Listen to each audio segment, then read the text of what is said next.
احلى تحيه لكل اللي بيشوفوني. معاكم حسن التوني وفيديو جديد من قلب اسكندريه، عند واحد من علامات اسكندريه حرفيا يا اخواتي. ما ينفعش خالص تبقى في اسكندريه وما تروحش تجرب من عنده الفطار او التصب بتاعته. ايوه الاسكندراني اللي بيتفرج على الفيديو توقعه صح، البان سويسرا. فنذكر الله كده ونصلي بينا على الرسول عليه افضل الصلاه والسلام، وما تكسلش واعمل لايك لاخوك التوني ومتابعه لو مش عامل عشان نوصل لكل الناس. وانا موجود في كامب شيزار تحديدا شارع بورسعيد عشان نشوف مطعم البان سويسرا بيولي. انا رحت على الساعه 12 الظهر ولقيت الزحمه دي، وعشان تدخل هتبقى ويتنج ليست. انتوا متخيلين الساعه 12 الظهر؟ فانت متوقع ايه لما تيجي بالليل؟ ايه اللي هيحصل لك؟ ما شاء الله طبعا ربنا يزيدهم. المنيو بتاعهم صعب تلاقيه شويه على السوشيال ميديا، فخد سكرين شوت من اللي انا مصوره ده. بيكون عنده طاسات كتيره قوي سواء الفطار او الغدا، بس خد من اخوك توني وما تراجعش. الميكس فراخ عنده بتقول حكايات، كنت باكلها من ايام لما كان سعر الطاسه 45 جنيه. بيكون فيها 3 اصناف وهنفصصهم سوا. طلبت الاوردر وقال لي نص ساعه وهيكون جاهز، وسعر الطاسه حاليا يا اخواتي بقى 110 جنيه. استلمت الاوردر بينزل معاه 3 فينو، وعلى قديمه لان فعلا اي طاسه من البان سويسرا بينزل معاها ال3 فينو دول. لو عوزت تزود، وانا في وجهه نظري انت هتحتاج تزود طبعا، ممكن تطلب منهم وتدفع فرق الفلوس، او في كذا مخبز جنب البان سويسرا ممكن تشتري منهم. نرجع بقى لمرجوعنا. الطاسه الرايقه دي هنفتح كده نلاقي عظمه في وشنا. الطاسه عندهم على كلامهم بتتعمل ب 12 نوع من الجبنه بشكل معين، وعليها اي بروتين تحبه سواء لحوم او فراخ. طلبنا ميكس عشان نبقى جربنا اجمد 3 انواع عندهم في وجهه نظري: الاستريبس، الفاهيتا، الشيش طاووق.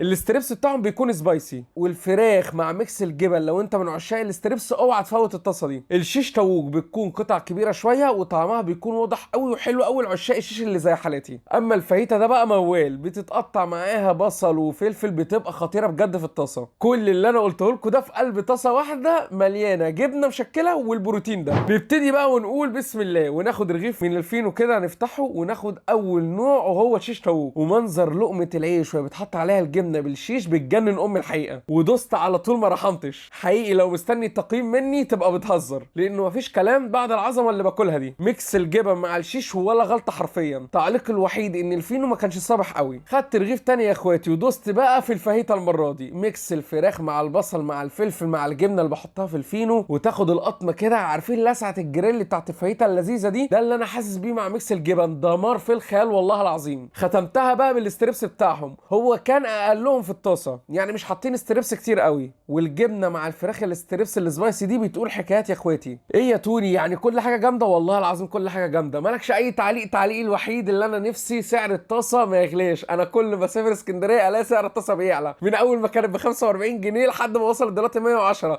يا عالم هتبقى بكام بعد كده؟ الموضوع بيوسع. الواحد زمان يا جماعه كان بياخد طاستين، انتوا كده بتجبروه ان هو ياكل طاسه واحده بس. طبعا انا ولا البان سويسرا مكلماني ولا بعمل اعلان ولا هم يعرفوني اساسا، ولكن فعلا الفيديو بالنسبه لي موجه اكتر للناس اللي لسه ما جربتش البان سويسرا، والناس اللي بتحب المكان ده ونفسها تشوف فيديو ليه. وحابب بس اقول حاجه بسيطه: لو انت سافرت اسكندريه ولسه ما جربتش البان سويسرا انت فايتك عظمه حقيقي. واخيرا في الفيديو حابب اشكر ابن عمتي لما علق لي وقال لي انت لازم تجرب البان سويسرا عشان خلينا نفتكر ايام الحلوه مع المكان ده. كده خلص الكلام في الريفيو بتاع النهارده، وما يحل الختام الا بذكر النبي عليه الصلاه والسلام. اوعوا تنسوا تذكروا الله. سبحان الله وبحمده، سبحان الله العظيم. سلام.